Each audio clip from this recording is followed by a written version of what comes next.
Hi, I'm Shirella. Do you know or do you yourself have the problem of asthma?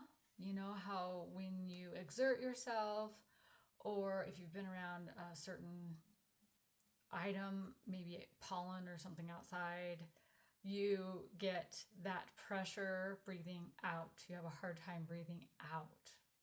Well, the metaphysical cause of asthma is well, one of the things can be pressure from the outside. Pressure from something outside yourself, whether it be a thing or a person. So, and this thing is causing so much pressure that you have a hard time breathing. So, when I found out this metaphysical condition for asthma, I knew that my son had been suffering for a couple of years from asthma.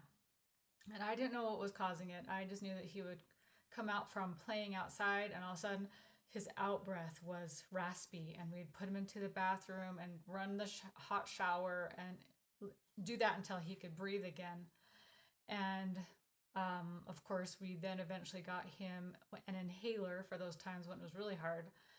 But there was one time where it just kind of struck me. I realized that we had stuck him in this room because at that time we lived in a house that didn't have enough space for everybody. Didn't have enough space for our four kids and all of our stuff. And so I had this clever idea. I was going to stick all of our boxes around this bunk bed, and I left just enough space for him to be able to climb up to the top bunk bed with all of our boxes all around. And he had his own room, so he was okay. He could handle some boxes around him. He had his own little floating bed above all the boxes, so he was fine. But after I found this definition of how asthma is caused from pressure from something or someone outside, I started to realize that he had the pressure of all this stuff around him. Now, in the language of the Chinese feng shui, this would be all this energy around him that was pressing in on him, that was making it so he couldn't breathe. Now, I thought, no way. But then I started thinking, maybe. So in one weekend, I took all of those boxes and moved them into it was a room, a basement room with a fireplace. I guess you could call it our family room where we would watch movies. And it wasn't that big, but there was a little place. There was this mural that had like this little deer on this mural, filled the whole wall. And I just took all the boxes and just filled up 2 layers against that wall of just all of our boxes. And then my son had this pristine, clean space with just his bedroom and a desk and a dresser. And after that, he was better. All of a sudden, he would go outside to play and he came back in and there was no problem. And I thought, I think there's a direct correlation here. I think that was the thing. He felt the pressure of all this stuff around him.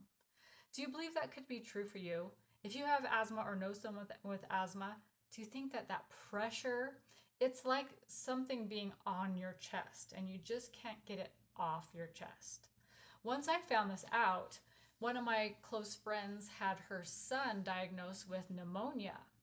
And so I took a stab into the dark and I said, is there like stuff in his room by chance? Like, I'm just wondering, does he have anything that's not supposed to be in his room that's all around him in his room? Just thinking about my experience with my son. She said, well, yes, we've been moving our office and we put all of our office supplies into his, like a bunch of their office furniture, supplies, everything while they're painting or doing something to their office. And it had been that way for a couple months because they hadn't finished the job yet. And she thought, oh, he's fine. But then he had pneumonia. So I said to her, he probably has all this stuff in his space that is pressuring him. That's not his. It's not his space anymore. It is an office now kind of encroaching in on his space. Do you think that could be it? And she said, maybe so. So she cleaned up the space and he improved thereafter. Pretty soon he had no more pneumonia. And both of us were in shock, like, is this really such a thing? When someone has asthma, I think, who is the person in your life? Who is the thing in your life? What is pressuring you? And you feel like you just can't breathe because of this person. For my son, I ended up realizing that I was too much at the forefront of his life and I needed to let him live. I needed to let him just be, to let up on him, to be his own self. He is a very responsible, um, smart and careful person. And I was just encroaching too much on telling him what to do and being his authority. He needed to be his own authority, he needed his own space. And that's what kind of the chest area is fighting for, is some more space. Let me be me. This resonates with you. Do something about the things around you or the people around you that are pressuring you. What is sitting on your chest? If you like this kind of stuff, you might like my 91-day health app-based program that helps you to eat better, to be able to move your body better, and to be able to have better self-care so that you can be your very best. You can find this at www.honeydewhealthin91, the number 91.com.